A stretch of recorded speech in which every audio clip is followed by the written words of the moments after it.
अस्सलामु अलैकुम वरहमतुल्लाहि वबरकातुहू। अल्हम्दुलिल्लाहि रब्बिल आलमीन वस्सलातु वस्सलामु अला सय्यिदिल अंबिया'i वल मुरसलीन व अला आलिहि व अस्हाबिहि अजमाईन, अम्मा बाद। সুপ্রিয় ছাত্র ছাত্রীবৃন্দ, তোমাদের সবাইকে পশ্চিম গুজরাট মনিরিয়া অনলাইন মাদ্রাসায় স্বাগতম। আশা করি তোমরা সবাই আল্লাহ তাআলা অপার কৃপায় নিজ নিজ অবস্থানে ভালো আছো। আলহামদুলিল্লাহ, আমি তোমাদের দোয়ায় ভালো আছি। আল্লাহ আমাদের সবাইকে এই কোভিড-19 পরিস্থিতির মধ্যে সুস্থ রাখুক, ভালো রাখুক, এটাই মহান রব্বুল আলামিনের দরবারে আমার ফরিয়াদ। সুপ্রিয় ছাত্র ছাত্রীবৃন্দ, অন্যান্য দিনের মতো আজও তোমাদের সাথে অনলাইন ক্লাসের মাধ্যমে একত্রিত হতে পেরে আল্লাহর দরবারে কৃতজ্ঞতা প্রকাশ করছি এবং তোমাদের সবাইকে ধন্যবাদ জানাচ্ছি যে তোমরা সবাই আজকে এই গুরুত্বপূর্ণ বিষয়টি অনুধাবন করার জন্য অনলাইন ক্লাসের মাধ্যমে কিতাব নিয়ে উপস্থিত হয়েছ। আশা করি তোমরা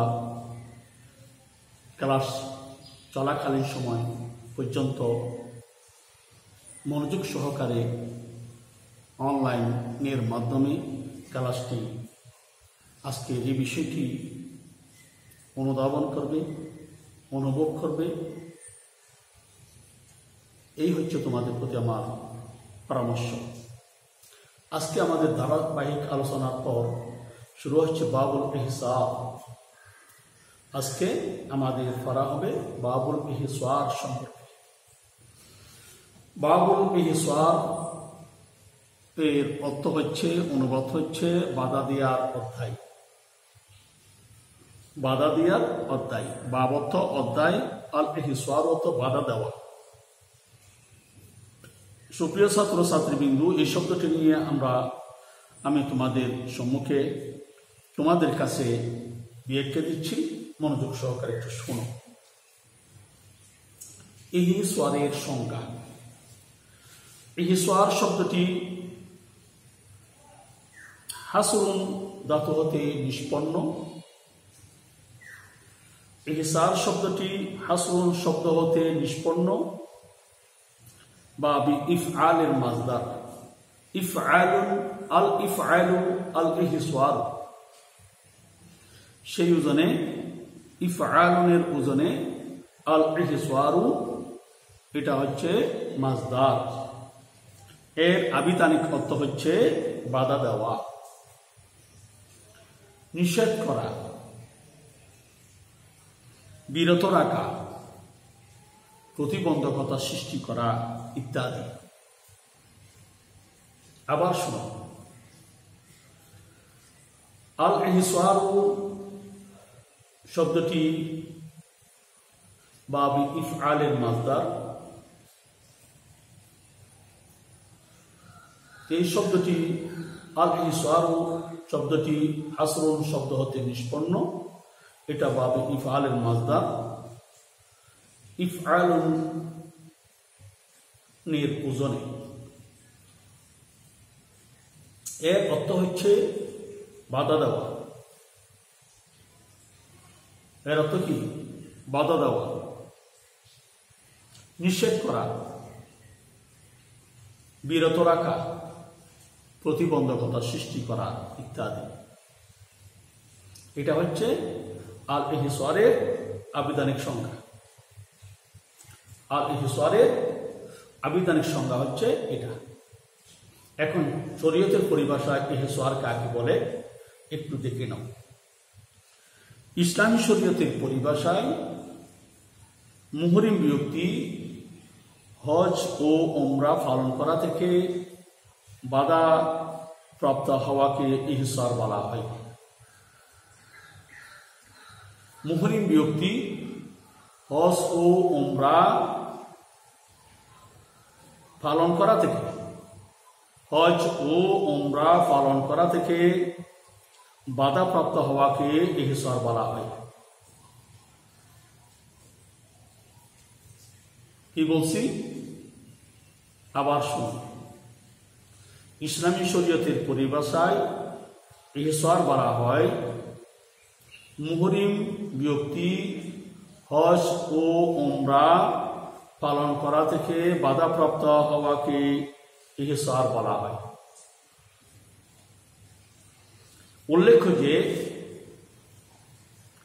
এই অবস্থা মুহরিমের জন্য সাধারণত কমই হয়ে থাকে, অর্থাৎ শত্রু কর্তৃক বাধা প্রাপ্ত হওয়া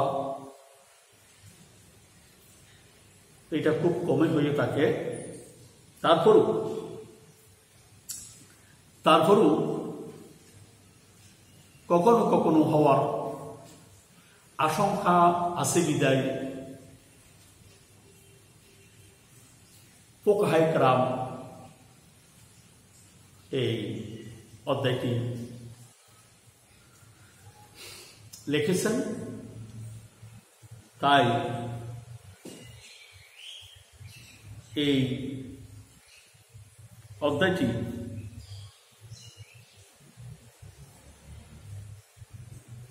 অর্থাৎ বাবুল ইহসার এর বিধানের বর্ণনা শেষাংশে প্রদান করা হয়েছে। আর এটা যদি বহুল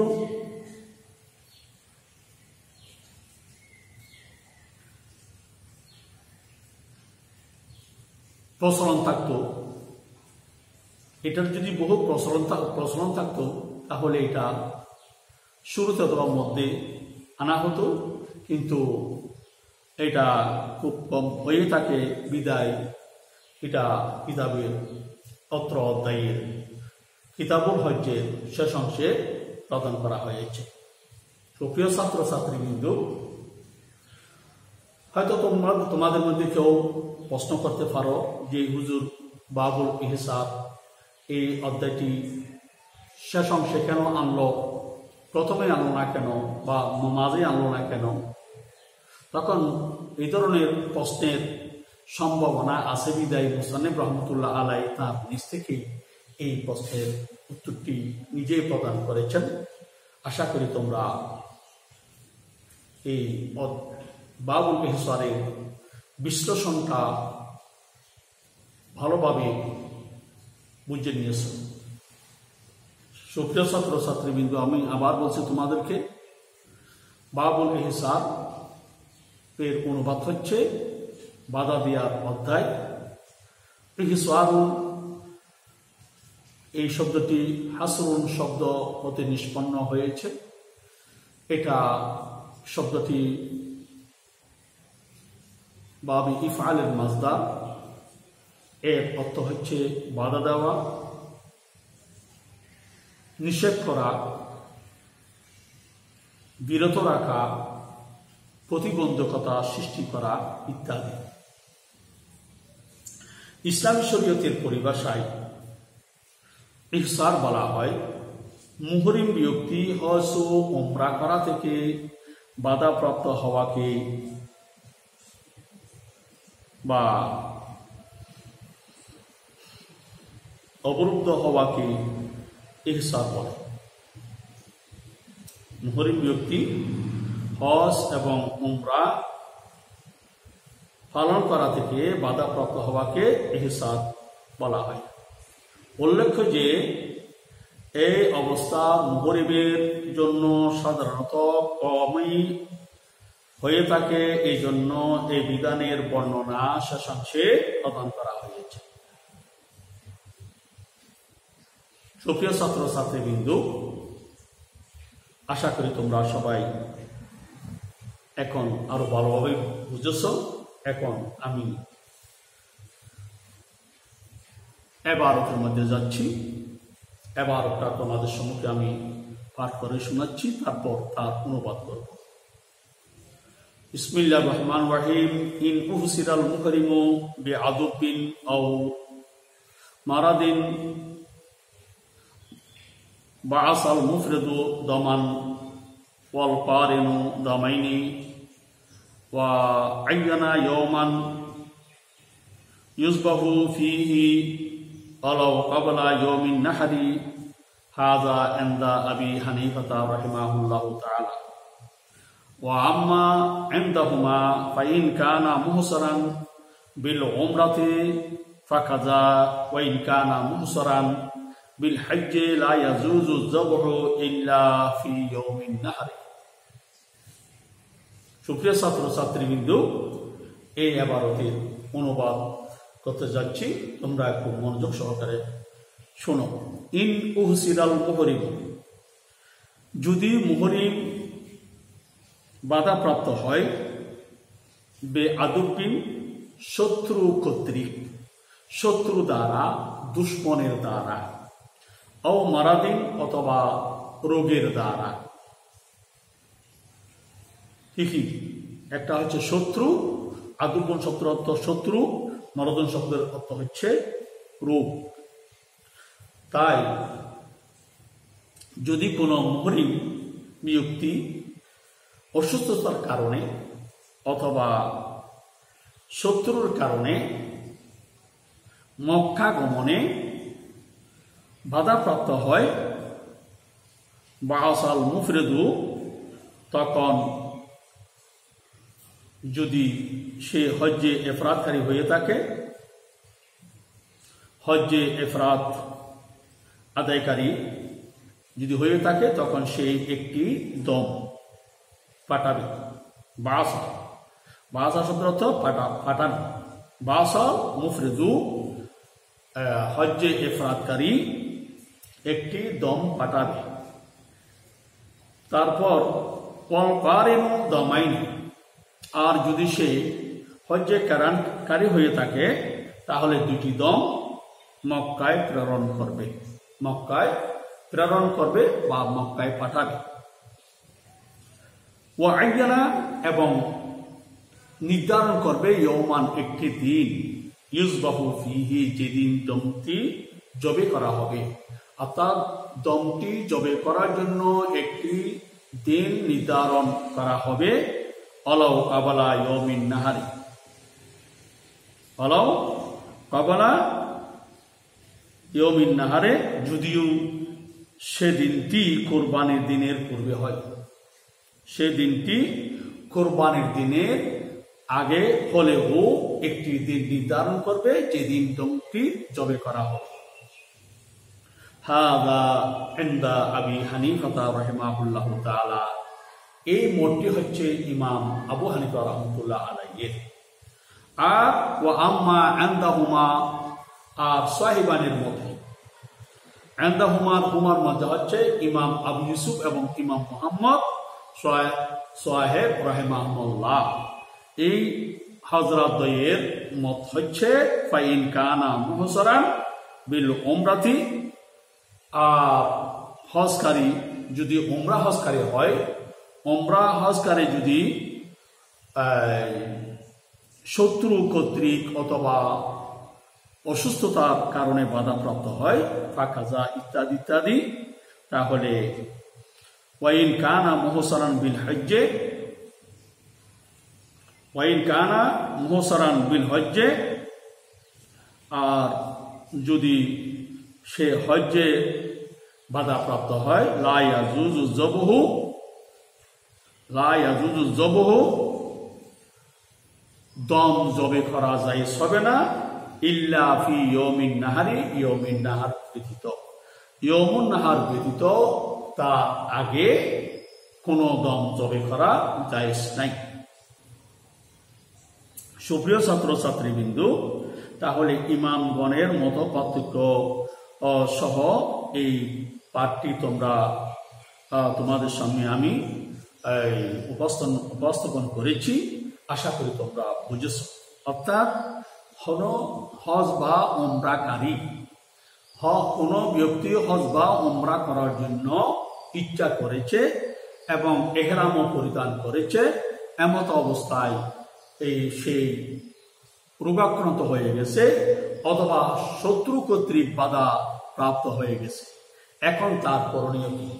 সে কি জীবনের ঝুঁকি নিয়ে হজ্জে যাবে নাকি হজ করা থেকে বিরত থাকবে? তৎসম্পর্কে ইসলাম শরীয়ত সুন্দর একটা পরামর্শ দিচ্ছে। এই পরামর্শটি ইমাম এত্তর কিতাবের ইমাম সাহেব তাঁর কিতাবের মধ্যে তোমাদেরকে সুন্দরভাবে উপস্থাপন করেছেন। সুপ্রিয় ছাত্র ছাত্রীবৃন্দ, এক্ষেত্রে মুহরিম ব্যক্তি অবরুদ্ধ হওয়ার প্রক্রিয়ার বিবরণ দেওয়া হচ্ছে। যদি মুহরিম কোনো শত্রু অথবা অসুস্থতার কারণে অবরুদ্ধ হয়ে যায় এবং হজ করতে অক্ষম হয়ে যায়, কিন্তু তাতে মতভেদ রয়েছে যে এই অবরুদ্ধ ওই অবস্থার সাথে নির্ধারিত যখন অবরুদ্ধকারী কাফির হয়। এই মতামত পোষণকারীদের দলিল হচ্ছে আল্লাহ তাআলা ইরশাদ করেন, ওয়া ইন উহসিরতুম ফামাস্তাইসারা মিনাল হাদি ওয়ালা তাহলিকু রুউসাকুম হাত্তা ইয়াবলুগাল হাদিয়ু মাহিলাহু। অর্থাৎ যখন ৬ষ্ঠ হিজরি সালে মহানবী সাল্লাল্লাহু আলাইহি ওয়াসাল্লাম তার সাহাবীদের নিয়ে উমরা ইহরাম বেঁধে মক্কা হতে বের হন এবং মক্কার পথে হুদাইবিয়া নামক স্থানে কাফিরদের হাতে অবরুদ্ধ হন, ওই আয়াত তখন অবতীর্ণ হয়েছে। তাই এই অবরুদ্ধ কাফিরদের এর সাথে নির্ধারিত হবে। আমাদের হানাফিদের মতে ইহসার এর অর্থ ব্যাপক, অর্থাৎ প্রত্যেক ওই বিষয় যা হজকে বাধা প্রদান করে, চাই তা অসুস্থতার কারণে হোক অথবা শত্রুর কারণে হোক বা আর্থিক অভাবে বা অন্য কোনো কারণে হোক, এই মতের সপক্ষে হাদিস প্রমাণ করে যে যার কোনো অঙ্গ নষ্ট হয়ে গেছে বা সে ন্যাংরা হয়ে গেছে, তখন সে হালাল হয়ে যাবে এবং তার উপর অন্য হজ ওয়াজিব হবে। সুপ্রিয় ছাত্র ছাত্রীবৃন্দ, আজকে এই পর্যন্ত তোমাদের সম্মুখে আমি আলোচনা করলাম। ইনশাআল্লাহ আগামী ক্লাসে তারপর থেকে আরম্ভ হবে। তোমাদের সবাইকে আজকের ক্লাসে উপস্থিত হওয়ার জন্য আমি আন্তরিকভাবে ধন্যবাদ জানাচ্ছি এবং আগামী ক্লাসে পুনরায় উপস্থিত থাকার জন্য তোমাদের প্রতি আমি আহ্বান জানাচ্ছি। আল্লাহ হাফেজ। আসসালামু আলাইকুম ওয়া রাহমাতুল্লাহি ওয়া বারাকাতুহু।